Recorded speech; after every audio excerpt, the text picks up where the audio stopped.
Week 8 recap plus Irv Smith hurt again?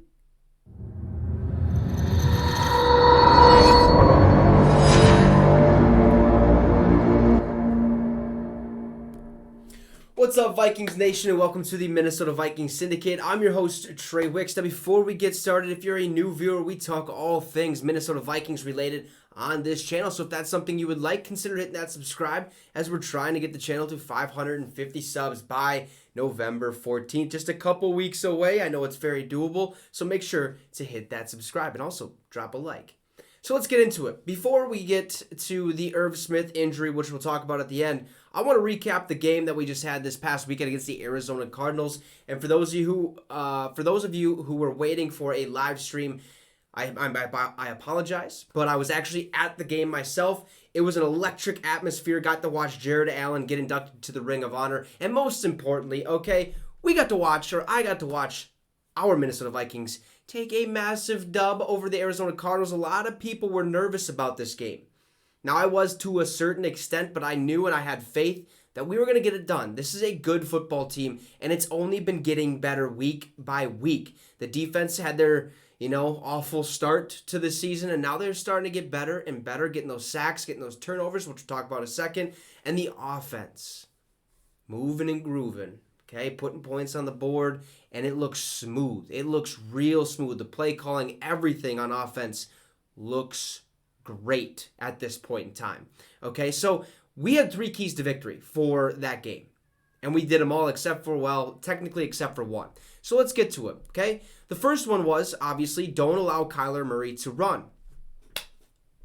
We didn't, okay? He was their leading rusher, all right? 6 rushes, 36 yards. However, he did fumble once.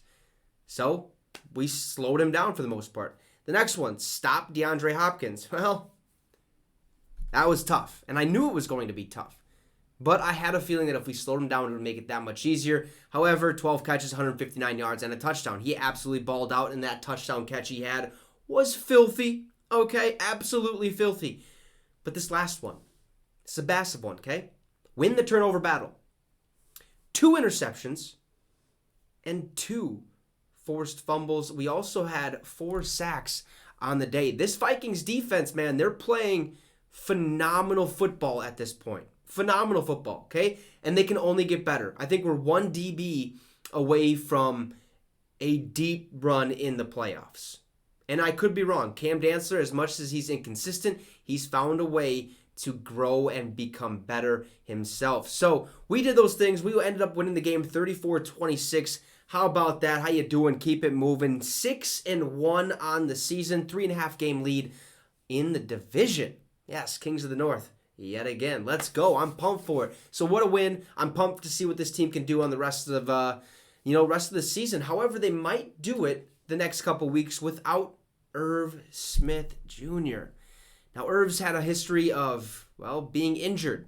That's, I think, very apparent at this point. And he adds another injury, or he adds himself back to the injury report with, not the greatest thing. Let's talk about it, okay? Christopher Gates kind of dove into it, and where Jeremy Fowler basically broke the news on Irv Smith. So he starts off by saying, Minnesota Vikings tight end Irv Smith Jr. was supposed to have a breakout year in 2021, but that was derailed by a preseason knee injury that caused him to miss the entire season. Those expectations migrated to this season, but it appears that the injury bug may have bitten Smith once again. Now, this is a tweet from Jeremy Fowler. He said, initial belief is Vikings tight end Irv Smith suffered a high ankle sprain in Sunday's win over Arizona, per sources. Team still sorting out timeline, but he could miss some game action.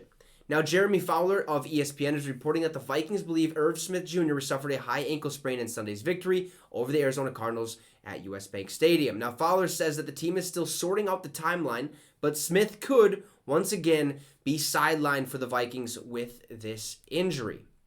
Now, so far this season, Smith has had 22 receptions for 168 yards and a pair of touchdowns.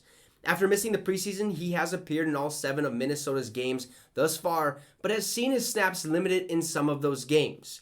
Now, the Vikings have had issues with depth at the tight end position this season, with Ben Ellefson going on IR earlier in the year. Johnny Munt would presumably assume the role of number 1 tight end if Smith were to be out, if he hasn't assumed that mantle already. And the team has both veteran Jacob Hollister and 7th-round pick Nick Muse on the practice squad.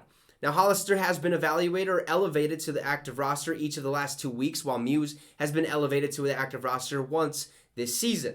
We'll be keeping tabs on any news that develops on this situation, and hopefully the news for Irv Smith Jr. won't be as bad as it appears it might be.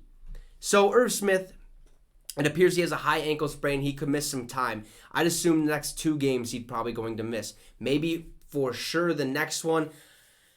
He hasn't had a great season, and I've been pumped to watch Irv Smith Jr. I love Irv Smith. Okay, for some odd reason, I felt like we should have got rid of Kyle Rudolph a lot sooner than we did, because I thought that this man had promise. And who knows, maybe if we would have done that, he could be, way more healthy now than he actually is. But just a series of unfortunate injuries for Irv Smith, kind of plaguing him throughout his NFL career. Hopefully he figures it out, and hopefully he gets back to 100%, because I still believe this man has a lot left in the tank, and he can be a good tight end in this league. I really do believe that. He just has to find a way to stay healthy. So there you have it. We recapped that Arizona Cardinals dub, if you will. And also, Irv Smith Jr. might miss a couple weeks with a high ankle sprain. So anyways, make sure to drop a like, leave a comment, and most importantly, make sure to subscribe to the YouTube channel. 550 is our goal by November 14th. Appreciate everyone watching, and guess what? Skol Vikes.